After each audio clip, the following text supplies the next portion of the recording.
Tokyo nights, neon lights, lost in the city, another life. Drinking sake, feeling right. Got faded in japing, what a sight.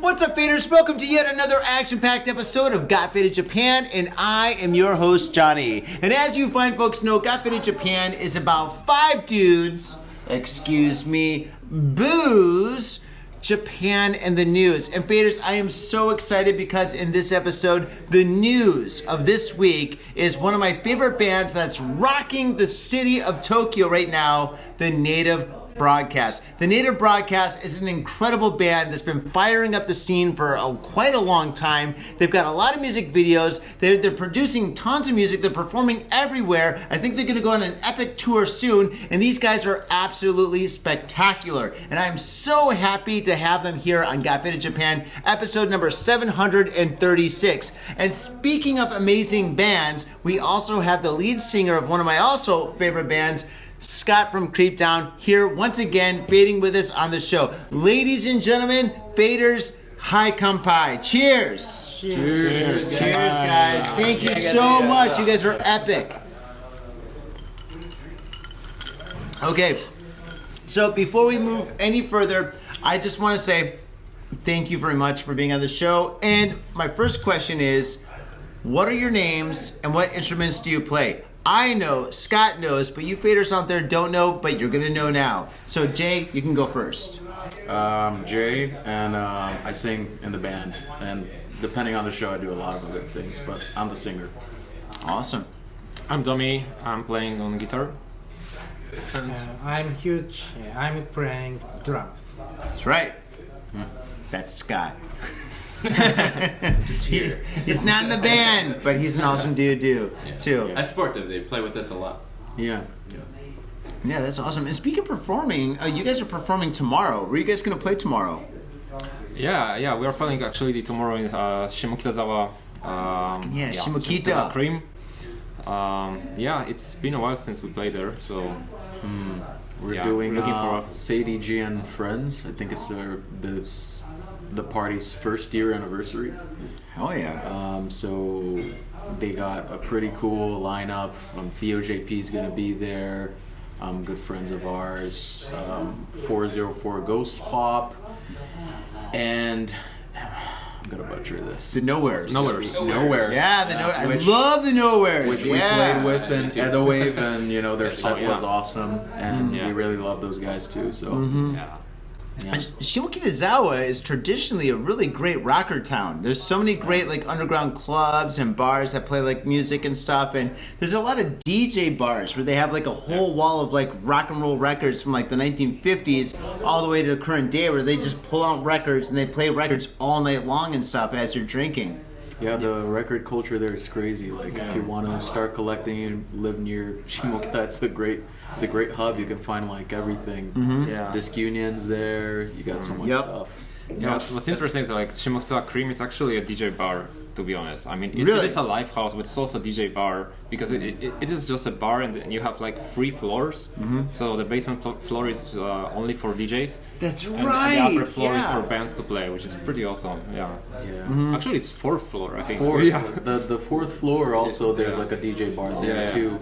Been there very little, but usually when we play there, they have that place so you can just put your gear there. Yeah. But I've seen once they were having a private party there. They opened a secret area, which I've never seen before. Oh my god, that's the best when they have secret little areas. And the secret area was, believe it or not, surrounded all the walls surrounded by vinyl records. Wow. Yeah. That's cool. Yeah, that's cool. Awesome. They were playing some sick Radiohead. I just pretended I knew somebody at the party and just stayed there for a while, low key, just enjoying music.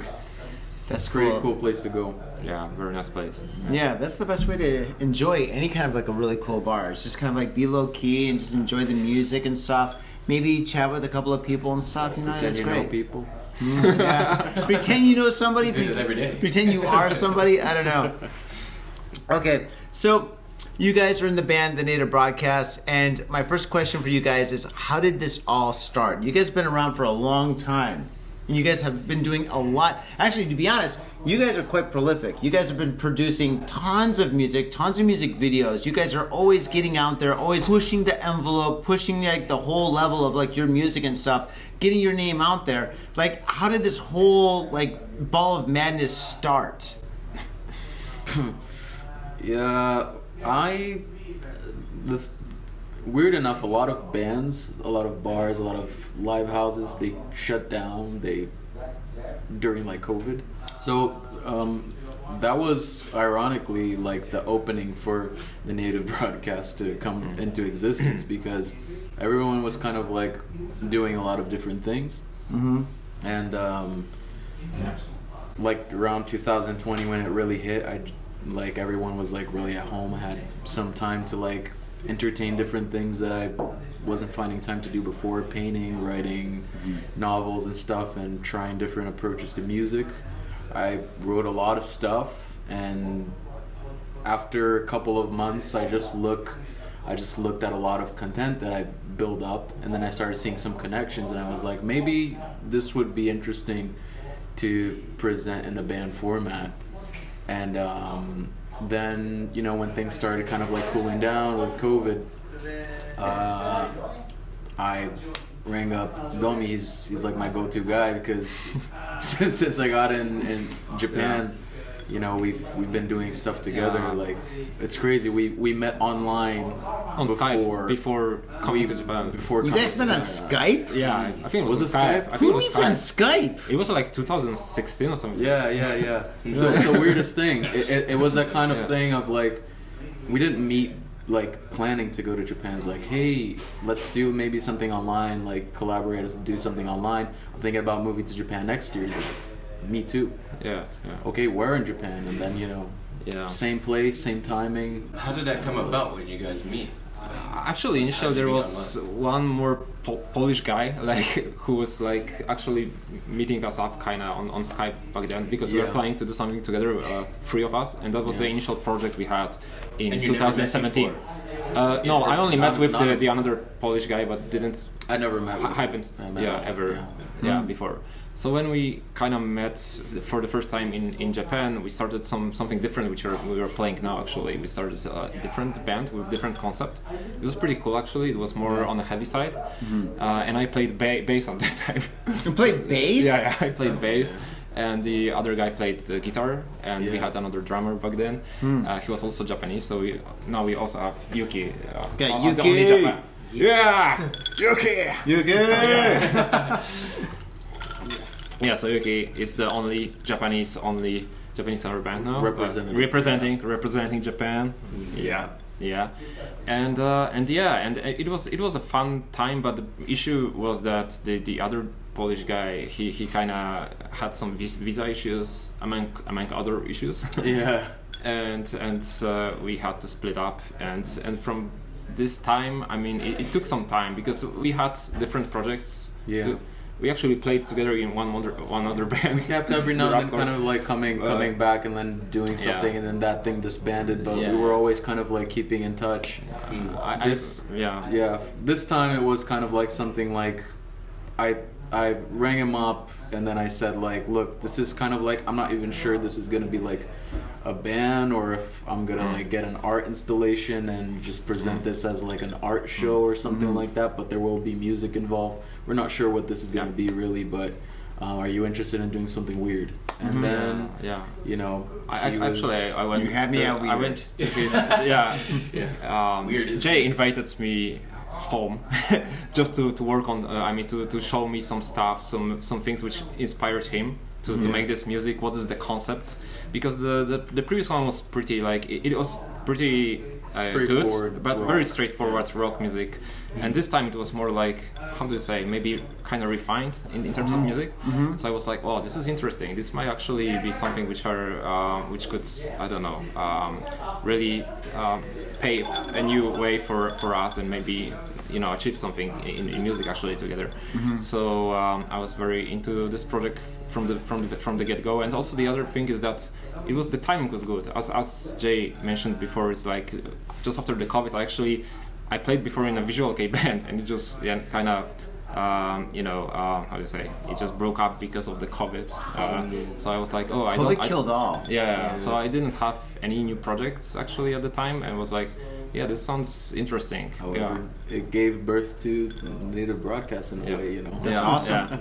It's absolutely fantastic. Yeah. So how did Then, we got together, started recording some stuff together, and then let's maybe try to go in the studio, see how this, because it changes a lot from like when you make something in a room or a studio when you bring it into a rehearsal space, and then again it's different again when you bring it in up to stage, and if you bring it to a festival it's already something different, so it keeps on changing, like breathing different. That's the part of music that's like really alive, I think, like depending on how you're presenting or where you take it, it just takes all these different shapes. So we brought it into the studio, and at first, I think we went into the studio. I ran drum tracks, and then we got some people to help out to support while we were trying to figure out like the mix and everything. As we went on playing, and then when we thought it came to a point where it's kind of like, okay, we can play maybe these songs and maybe shape it this way, we started actually looking like for an official like full-time drummer to be playing with us. And we went through maybe a couple of, dozen drummers, I don't know. A couple dozen drummers? Holy smokes! And drummers. Really? That's a lot of drummers. And then you found Yuki. Hey. Well, a dozen drummers and bass You get the players, golden ticket.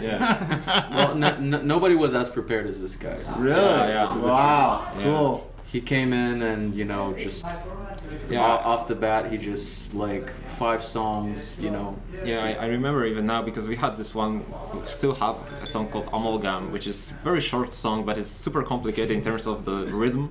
So it's like I couldn't get the rhythm of it for a long while, because it's just so unnatural for me. And Yuki is like, oh yeah, Amalgam, yeah, sure. Like, yeah, sure. Picked it up, man. Got a legend over here. Don't Nice. let the smile fool you. Yeah, he's very modest, but on the inside, this guy's like heavy metal, dude. He's like, gotta keep him humble? How old is your band, by the way? Oh, we're coming up to 3 years now. I think we've already become like. And how did you come up with the name Native Broadcast? Yeah, that's a good question. Yeah. It's Jay's idea. Well, the other bands, other stuff that we were doing were all like very straightforward. So they were all Like the Doors. We went with like, really like inverses, like backslap, whatever. It's a rock band, And like for this, it's like it had to sound like something like people heard it and what is this? Is it a rock band? Is it a corporation? Is it like a TV station? What a mystery. It? So something that leaves it open to interpretation, and then so you keep people guessing what it is. But it didn't sound right at first, and sometimes there are days where I'm still like kind of like native broadcast. I don't know. Who would remember that? Could really be anything. It doesn't. You don't get right away that it's like a rock band. Do you consider yourself a rock band? Yeah, actually, I was going to ask you that. Yeah. I think it would be kind of like pretentious to say like, no, we're something higher or something. Yeah. We're a rock band. In roots. Yeah, I think in roots. What kind of like genre would you describe yourselves? Like alternative rock, maybe alternative rock. Alternative rock. Hard rock, maybe. Well, what influences your band? Like, what kind of music do you guys like look up to? Like Radiohead? I think too much. It's kind of like really different. Amalgam. It's an amalgam of different. But Yuki なんか好きな影響。何が音楽好きですか? For example, Linkin Park. Oh shit! Okay, good answer. You guys have that little vibe there. Yeah, we're playing some. And Spits, Japanese. The Spits? Yeah, I know Spits, yeah. And 1 o'clock. 1 o'clock? Wow, dude, this guy is fucking hardcore. He's got the heart. And Cold Rain. Coltrane. Coltrane. Oh wow, Man. that's from left field. So for Wow. now, like you guys been Good together answers. 3 years, right? So Yeah. are you like trying to find your identity, or have you found Oh it? yeah, you think? actually, I think. I know That's a tough question, but yeah. happens to every band. I keep on like I always bring this back because this was like a huge lesson. So like, not plenty. Well, quite a few years ago, I was playing music in Brazil in the day, and I was with a band, and we did pretty good in Brazil. And you know, we toured the country. We were on TV. We did a lot of stuff. We had the opportunity to play with Simple Plan. Wow. During their tour, I think it was like 2013 or something like that. After the show, we were like backstage. Got to like talk to the guys. They were really nice, and I remember like asking them like a lot of like for like advice and just basic stuff, you know. And I don't remember one of them at the time. They said something like, "Oh well, we've been a band for 13 years. We're only now finding like what's our identity." And then I'm kind of like, "Well, you guys like toured the world. You guys like sold like who knows how many records. Like you're finding out now." So that really put me in a place of like of being patient with what's like the journey. You know, Yeah, makes sense. because it's like at first and sometimes, you know, it's a little frustrating being like very wide and hybrid with our sound, because sometimes we could get it wrong and be too heavy for an event or be too pop for another event. Yeah. You know, that's happened before with us. Yeah. But at the end of the day, we're not like we're not rushing into anything, you know. We're trying to, you know, okay, so we're just gonna be a punk pop band, and so now we know that we can play with those bands, and those are gonna be our fans, and you know that's what we're gonna make. And that kind of puts you already in a container that I think like later on it's kind of a complicated place of breaking out of Yeah. ever creating an identity later. That makes sense. I mean, especially there, you can play with multiple people, you know, multiple bands, multiple venues, so that's actually a good. Actually, we are having this in mind all the time. I mean, we are actually actively thinking about it. Like, what should be the identity? What should be like whatever it is? It should be like that you hear the music of the native broadcast, and someone say, "Oh, this is the native broadcast." And I mean, it is your identity. Yeah, to but be multiple I'm not sure we are yet to have it or not. So this is something which we need to, I think, because we have huge variety of different genres of music in our music. Actually, I said alternative rock because this is the only word I can find to describe it, but it's not. Makes sense. It actually contains a lot of different genres of music now. Yeah, it's true. It also makes sense that you guys are unique in a certain way, so you can do this genre and this genre and that genre. Maybe that is your identity. I think we're only now coming to kind of like the place where we're not sure this is it, but this is like the most recent hint that we got from like after 3 years of playing a lot of shows together and recording and working on stuff. We started figuring out that maybe it's not so much the genre and the full songs, it's like parts of songs connecting.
refrain gets me daydreaming, don't you know? Looking out of the window, stuck inside my head, round and round in a dead end. Instead of walking out the door to taste the truth.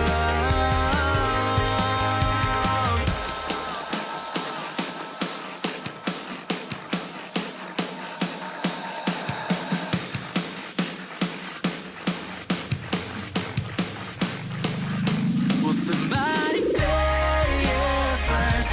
'Cause deciding always hurts. To keep on hiding all our vulnerabilities, yeah. Behind the screens we know the wall that shows. Deep down we're pretty much the same in reality. Oh, oh, oh. Ooh, oh, oh.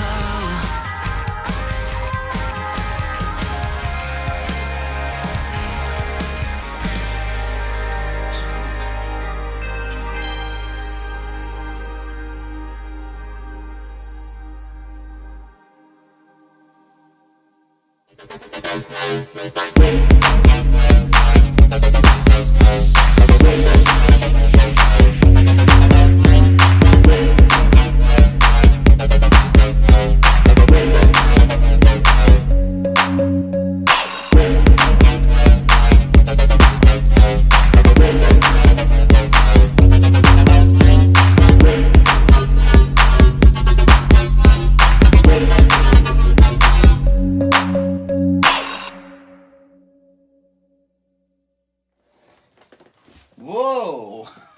Look at all this. Hey, what's up? I'm Johnny, aka the SPILT, the one and only, and today I'm going to make a popsicle painting. I'm really excited to do this. I've got all my paints here. It takes about this much paint to make a popsicle painting, and I've got my two other most important ingredients. Very strong hot coffee. Oh, actually, that's not that hot, but still, it's strong coffee. And I've got punk rock music. With these two things, nothing could go wrong. All right, with that said, let's rock.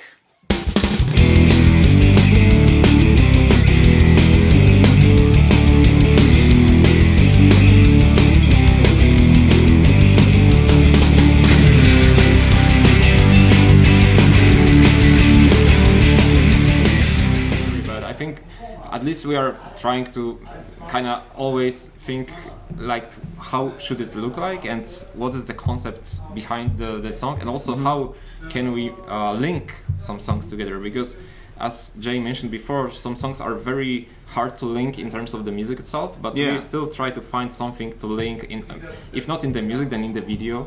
Do you link the videos? Yeah. Really? They're linked. Wow. That's up to people to find out. Oh my god, it's a mystery. Oh my god, you guys are like the Beatles now. Oh my gosh. Oh wow. The thing is that, like, as a starting band, you don't have an audience already. So, like, of course, it begs the question: who are you making it for? Yeah. Like, people aren't trying to find out anything. They haven't even found out who you are. Mm-hmm. But videos live forever, you know. Yeah. Music lives forever. That's so true. You know, at any case, whatever does happen at the end of the day, we're leaving something, you know, behind. If somebody like is navigating on whatever's going to be YouTube 50 years from now, they're gonna maybe look back and think that this is like lo-fi from 2000 from the 2020s, and like, I don't know. Maybe we're already dead, and they start getting into the native broadcast and like, oh shit, this connects, you know, like this. There's something going on here, something, you know. They're trying to tell a story, so which is how the whole thing was like born, you know. Actually, like a lot of the songs aren't like on a first person perspective. It's like from alternative character place. So who is the main writer of your songs? Jay. Every step?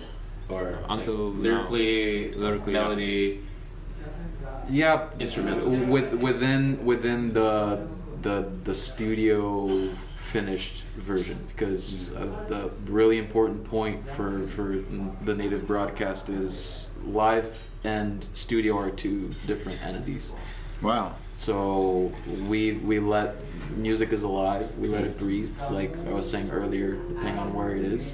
So, you know, these guys, they bring something completely different of what I'm able to put in the songs initially when it comes to live, and I think that difference is what gives us a lot more dynamic, you know, to the project, like as a whole. So people will listen to it, and yeah, if they want to come to a show and listen to exactly what they heard on the record, I don't think we're the right band to give that to them. But on the other hand, you know, like they can always look forward to something, to some sort, to being surprised maybe somehow, you know, at each show, you know. Yeah. We're always going into the studio before, like, it doesn't matter where we play, we freshen up the set list, we change patches, we change effects, like what's going on my voice, like the timing of the delays and the kind of reverb that we're using, the kind of snare that he's using. It's almost never the same, like, consecutively for every show that we're playing. That's true. It's definitely true. Definitely gets boring if it's repetitive all the time. Yeah, I mean, Get it. Yeah. maybe we're not sure, like, for the people, because we don't know how many people are actually, like, consistently following and interested in being in our shows, but, like, at least for I'm us, there. yeah, this guy's there. Yeah, but I mean, I've been there. But yeah, for us, definitely, you know, like, we feel kind of like, is this right? We're playing the exact same. We're playing like a copy of the last show, like, here again. We, there's something, like, we don't feel right about it. Well, Like you you're know, covering yourself. You know what I mean? Yeah, like, Like we're a just, cover band, like covering your own. we cook something up and we're just like, Right, we yeah, different. packaged it up and we're just giving that same thing, kind of like. Yeah, but That's cool. as for the music creating part, I mean, it's like from the beginning, Jay had like quite a lot of songs already like created. So we struggled for a while actually to perfect those songs, and we kind of also changed them a little bit for live performances, as Jay mentioned now. So we might actually maybe even re-record some of them just because we changed them live, or if we had some opportunity, because they changed. Oh, I get it.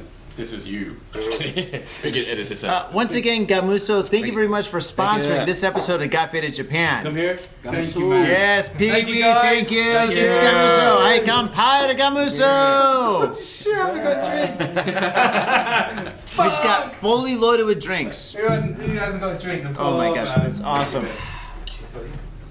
No, but the thing is, though. Yeah. Oh, I'm sorry. I just want to add that. No, please. We had this even a part where Jay, we tried something different, but we haven't finished this yet. But it was a concept that Jay had the initial idea, and then it was like, oh, add a guitar to it, and just based on this guitar, we then add a bass to it and something like that. So we could split the responsibilities also in creation music, but. At this time, we had some turbulences in the band and so on, so we didn't really push forward this for a while. But I don't know, maybe in the future we'll also go back to doing. Yeah, anyhow, music. the final recordings, you're recording. still playing on. Yeah, of course. And, you know, I it's mean, your more method in terms of like creating from zero or something like that. Yeah. No man.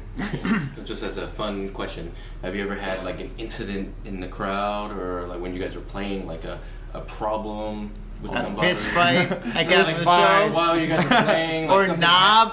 something like interesting that ever happened to you guys in a weird. Crazy stories. Any crazy while you're stories performing you got or while- touring. Yeah, while you're on stage. This guy's like, oh, there's too many girls. Oh, too many groupies. Oh, God. Oh. He hides it all behind the drum kit. A lot of problems. Fucking drummers, man. Oh, the Taking all girls. shit. That is Taking all the crazy. girls. One Great. time, I playing Uh-huh. floor down. Yeah? First time. Yeah.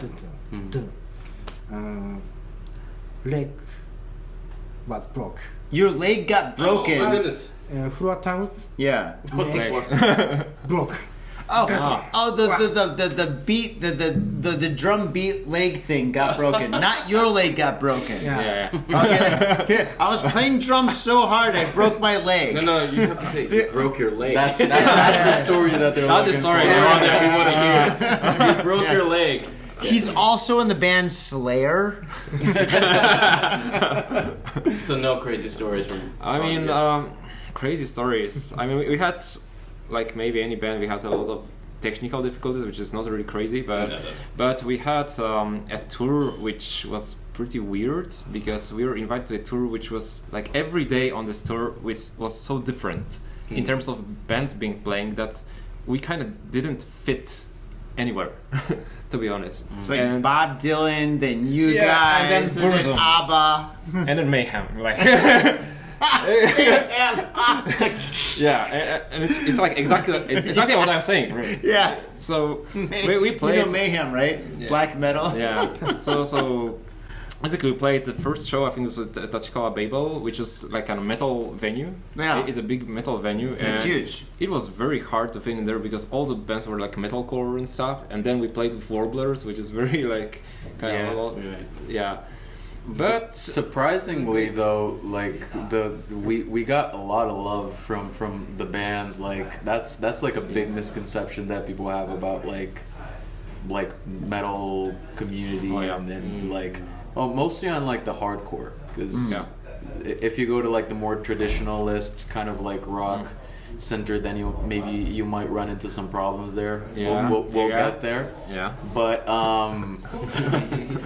really, we made a lot of good friends at Tachikawa Babel. Like the other bands, like they were, even though we were like clearly like out of place inside. I tried so hard to play hard in there that I broke my pick.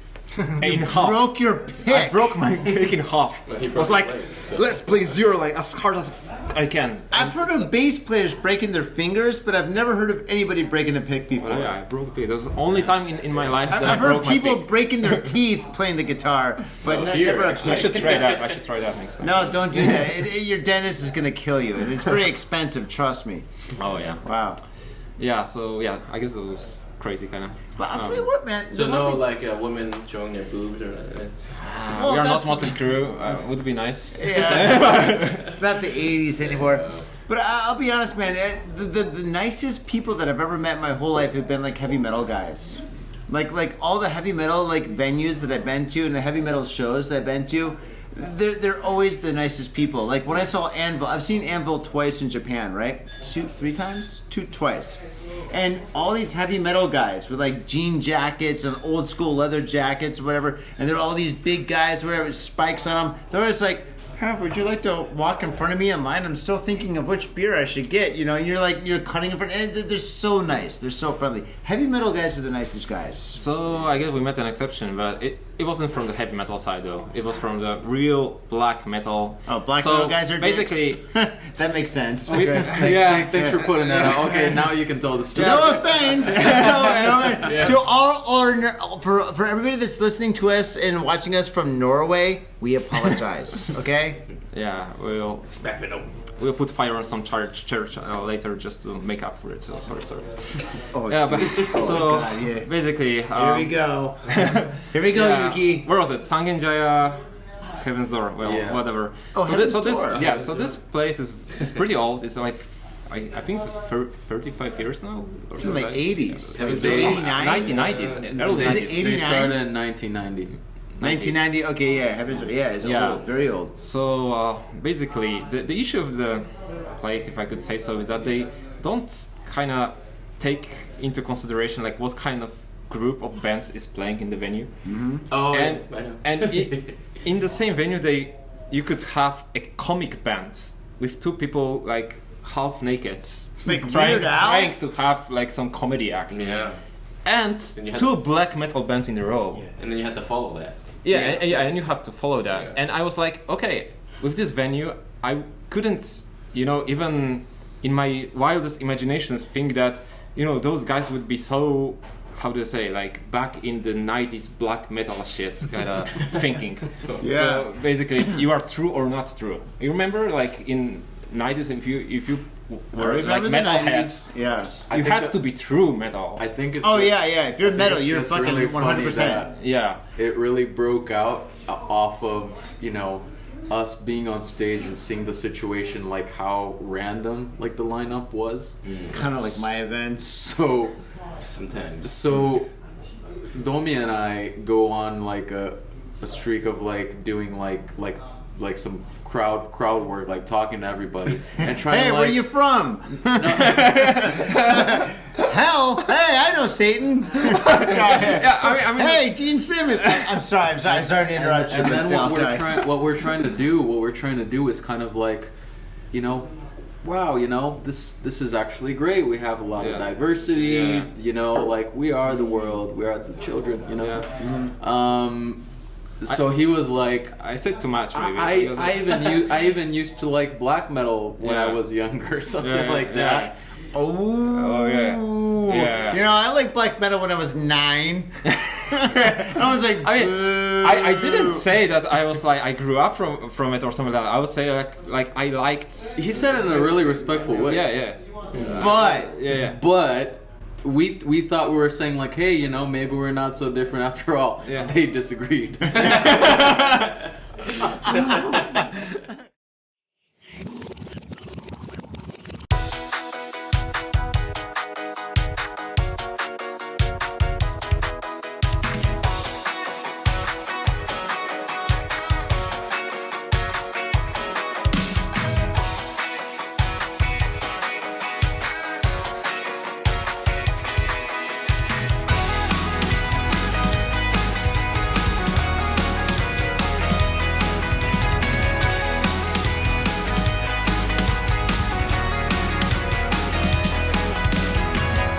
Well, isn't it something the way we somehow feel out of place?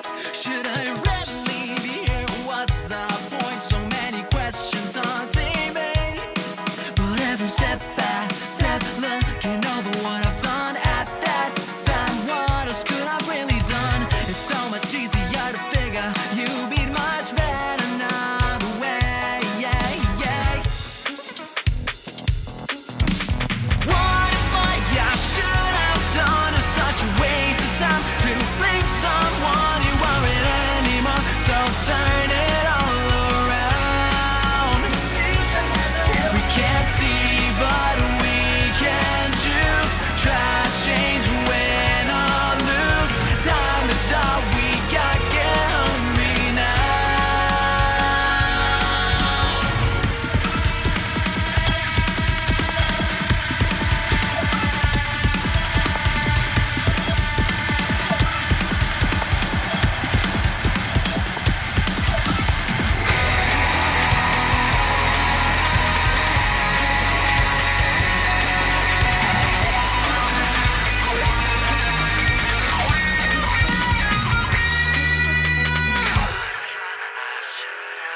It's such a waste of time to blame someone you aren't anymore. So turn it all around. We can't see, but we can choose. Try change, win or lose. Time is all we got. Get hungry now.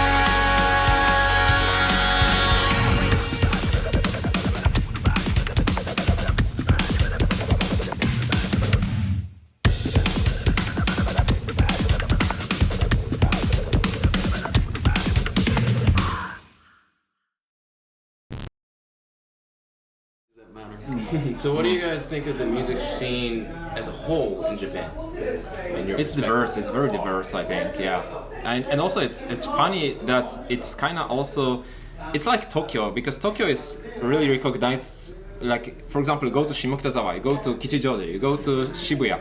Every place have different people coming to this place, that's true. and those different mindsets also, which tend to like different styles of music. So we go to Shimokitazawa, and a lot of like the main genre of music which is in there is kind of like Shimokitazawa Kei kind of style of music, and that's why it's also interesting to position yourself in terms of the live houses, because if you play in those usual Shimokitazawa kind of live houses, you would be perceived as a band who plays kind of J-pop Shimokitazawa style. Yeah. Yeah. Very, And then people would come to your see your shop. It's like, oh, but it's not Shimokitazawa style J-pop. Why are you guys playing something like that? Because you're awesome. yeah. Happens So this is something which makes it a little difficult to position yourself in the Tokyo kind of life house map, because where should we play then? If this is not matching and this is not matching, and all those places are very like Play everywhere and anywhere, right? dude. So we as need much to as be. you can. Yeah. We need to find those right places where Nah. people with mindset, which how to say, I don't know. I play as much as you can. I think your music is really, really great, and I think that your performance is really amazing. And if you guys go out there and you perform, let's just say you go to like a new place, and like 60% of the people are just like, "What the fuck?" Still, there's 40% people there and be like, "Dude, this is fucking awesome," and you're gonna build fans for life. Yeah, I mean that's what the Ramones did. every show you know? you may gain 1 or 2 fans. The Ramones. That's enough. You know, this, as long as you just keep gigging. Yeah, I think it's. I think the most important. This is the lesson we actually had is that we need to choose events wisely. Basically, Depends how much you're paying for these Yeah. events too. Like I know in the system in Oh, Japan, yeah. you have to pay to play. Norma or something like that. Oh, Right, pay yeah. to play? Are you guys doing that? Pay to play? Our first year, there was a lot Yeah. of that. Yeah. Oh, fuck that shit, dude. Yeah. Not on my book, dude. Well, oh my god. There was a lot of testing waters in the first Yeah. year, You had to and do a that. lot of senses. We had to check out what it was like, how we. When you first started off? Yeah. Yeah, okay, I can see that when you first started off and stuff. But you guys at this It point, was more of a recon Yeah. like mission of like seeing like the live house, the type of people that go to like certain events, what kind of bands get together yeah, at okay, that certain makes places. sense. Yeah, recon, just So, getting days of information the and week stuff. and all Yeah. that stuff. So we played a lot of like venues like that, but I mean it's not like, you know, like any venue that was charging like at 2,500 yen 11 tickets. We did that thing Yeah. twice, you know. Wait, It's kind how of much like is that's gonna break for sure. Like we're not gonna survive Yeah. You got to bring like if we gotta do that, you a lot of know. people. Yeah. I mean, depending on the venue, like the sounds might be really good, like in Shimokitazawa era, for example, in my opinion. But it's just, you know, it's bullshit, to be honest. Yeah, paying to play? Yeah, I agree. I've never done that. I've always paid. The only time I've never paid my. The one time I didn't pay my bands is 2 weeks ago. Yeah, 2 weeks ago. Just kidding. Well, yeah, no, it was a Charity fundraiser. It was a charity event. Just kidding. So it was a fundraiser, a charity event for Gamuso, this beautiful club that we're at right now and stuff. So that was the only time I didn't pay the bands. Every other time I've always paid my bands, because the thing is, I'm an artist. I've lived in the music industry for so many years, like many years, where I was just like, I know you guys gotta buy drumsticks. You guys gotta buy microphones and fucking guitar like strings and pay stuff. for And guitars, rehearsals and stuff like that. You gotta get paid because for you guys to like get better and stronger and better, you know, you guys gotta get money to pay for that. You guys gotta live. Same thing with an artist. And if an artist can't buy paint, they can't fucking make a painting. So the thing is, like, you gotta pay the artist. And that's what I do. I'm a firm believer in paying everybody. Now, my next question is, before we get way too off track, is what is 556? When we're speaking in Japanese, we call it gogoro. Wait, oh, you guys speak Japanese, right? Sometimes. Fluently, right? Yeah. Mostly. Yeah. Really? But Yuki Really? never talks. In Japanese. If we switch gears, you'll be surprised. All of a sudden, he's the boss, right? So we switch to Japanese, like all of a sudden, like the tables are turned. He's native broadcast tencho. actually. Yeah. Yeah. He's Senpai. Senpai? Yeah, like man, No, you're the boss. manages a lot of stuff actually. Like, Oh, yeah. なんか今なんか556っていう、なんか日本語喋るとき556うん、556。ってうん、って言いますね。そうですね。 556じゃなくて、もう英語喋るときにはなんか556とか。 Okay, all Yeah, right, so- I understand what you're saying. He understands what you're saying, but the majority of our listeners and viewers have no idea what you're saying. The same thing that we just said, like before speaking Japanese. That's called both 556 and 556. Depends on what language we're speaking. Yeah. So, So basically, yeah. So So it came off like that initial batch of songs before Native Broadcast was like a band, and the whole thing with like these songs was that I had to work with like certain constraints that I laid out, because I've been writing songs for a long time, and then you get into certain habits and certain patterns of doing the same thing. And since I was like trying all sorts of different things, like I said, like painting and stuff, I'm not a painter, but that was COVID, so I was at home doing all this stuff. So I was like, okay, I want to write things that I haven't written before, but instead of like pulling my brain like left and right, let me just like set what are like the parameters that I'm gonna work with. So every song was kind of like, okay, for this song I'm gonna work with these instruments, I'm not gonna work with those instruments. These are kind of like the tonalities that I'm gonna be working with. This is gonna be the kind of energy. So I kind of like set those things, and each song had kind of like this set of like rules and things that had to work with. 556 was the weirdest actually of them all. I rolled a dice 3 times, and for whatever number that I got, I had to come up with that same number of ideas for how the song was going to start, and what was going to be the first verse, what was going to be the chorus or whatever. It was just like chance. So whatever I come up, first idea, throw it out. Second idea, throw it out. Third, fourth, fifth, that's what I got to go with. And you can always just say too close to Satan. That's a great album name. All right, tell me about the Music Bridge Tokyo. Take a piss, man. Yeah, go for it. I'm sorry. Anybody need to take a piss for a break? We're fine, I guess. We can take a break. Yeah, a piss is important. No. All right. Let's go like maybe like 5 more minutes. 5 more minutes. Okay, 5 more We're good. All right. Okay. So okay. Finishing up because we're already at about an hour. All right. So Music Bridge Tokyo. You guys wanted to talk about that? What is that? I know what it is, but what is it? Music Bridge Tokyo. Yes. It is actually very interesting. I think 2-day event in Shibuya mostly. I think it's Shibuya. No, it's gonna happen in a couple of different places. Yeah, so it is like I would say maybe it's not festival. Festival is too much, but it's somewhat reminding of conference / festival / networking event. Yeah, and what's kind of interesting is that they kind of invited a lot of bands from different countries. Yep. And also they kind of matching them up with the same amount of bands from Japan. So it is kind of like you can cultural exchange thing. Yeah. Yeah, very intriguing. And I think this is the first time they do that. I'm not sure, but I think this. I think it's the 3rd time April's done this. Really? Well, I heard like as Music Bridge Tokyo, this is the first edition, and originally we knew that La Mama was going to be one of the places. Ruby Room was going to be one of the places, and then I think now we just had an update, and Gamuso is going to be Gamuso! Yeah! This place right here, yeah. So I mean, it's like great for everyone, like for Gamuso, for like all the artists, because it's good songs. Mostly focused on independent artists and independent labels, and people getting a chance to network and find out more about like what can you achieve, who can you collaborate with, like what's the best way, or what's maybe like the best way for each one, how to kind of promote yourself and display yourself in this day and age in the music industry. But you guys are going to do that this year. When is that?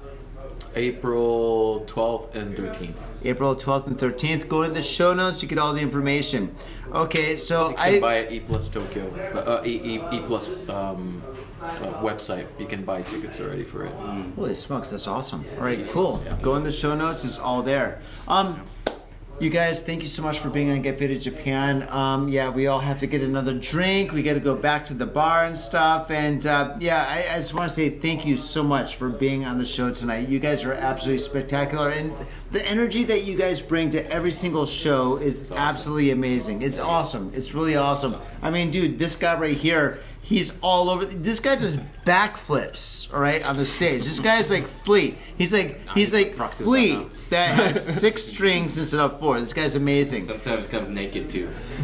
You've never done naked. I've never seen this guy naked. Thank God. You never know. Still, Never know. That's the alter ego. Not The yet. naked broadcast. No. Naked broadcast. Yeah. Naked. Well, we got Alter something to ego. look forward Alter to. ego.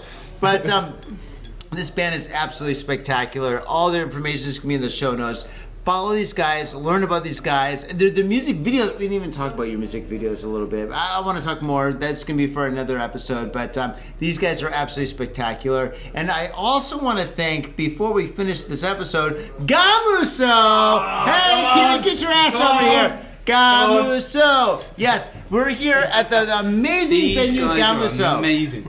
Yep. Played for our opening party. Yes, these guys are great. So Gamuso is an amazing venue. It's huge. It's great. There's so many different floors of so many things to experience. Right here, we're on the stage floor. There's a bar downstairs. There's a VIP upstairs. We'll go there later, faders. And yeah, thank you so much for fading with us, guys. Thank you so much. I mean, you guys are amazing. Thank you. Thank you. Thank you for so having much. us. No, I'm really, really happy that you guys are. Yuki! Scott, you're fucking a legend, man. Thank you. Pee-wee, you're amazing, dude. Thank you. Thank you, Gamuso. February 21st, 556. Our new song is coming out. Oh, hell yeah, definitely. And that's going to be in the show notes. All right, faders, thank you so much. We'll see you next time. Peace. Peace.